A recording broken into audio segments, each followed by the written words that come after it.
आके स्टेज पर उड़ावताड़ नमरी कहेल हमके देखावतानी टंगरी। ए बाबू सुधर जा। आके स्टेज पर उड़ावताड़ नमरी कहेल हमके देखावतानी टंगरी। आज जाइबो गर्दा उड़ा के। तो फिर लड़का गाएगा बागी हो बलिया छोड़ेला नचा के लेला नमरिया कमरिया हिला के। बागी हो बलिया छोड़ेला नचा के लेला नमरिया कमरिया हिला के। तो दोस्तों ये न्यू ट्रैक है, ऑर्केस्ट्रा सॉन्ग है, ठीक ना। जिले पर ये जातिवाद गाना लिखा हुआ है, जिले पर, ठीक ना। तो आप लोग जो भी सिंगर भाई गाना चाहते हैं, जिस जिले से गाना चाहते हैं उस जिले का नाम डाल के आप लोग गा सकते हैं। न्यू ट्रैक है, मैं कर दूंगा अगर इसको फुल सॉन्ग आप लोग लेंगे तो। बिल्कुल कम से कम चार्ज है इस सॉन्ग का दोस्तों, 500 रुपया चार्ज है, ठीक ना।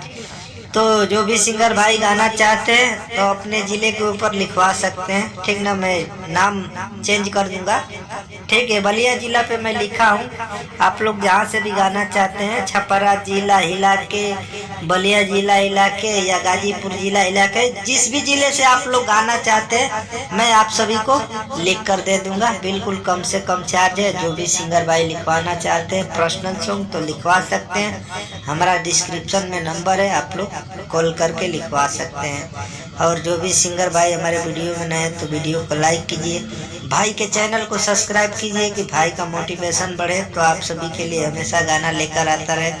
तो चलिए इसे फिर गाते हैं, कैसे इसे अच्छी तरह गाते हैं, कैसे गाना है, ठीक ना। गाना आप सभी को पसंद आए तो ज़रूर ले सकते हैं। जो भाई पहले कॉल करेंगे उन्हीं को हम गाना देंगे, ठीक ना।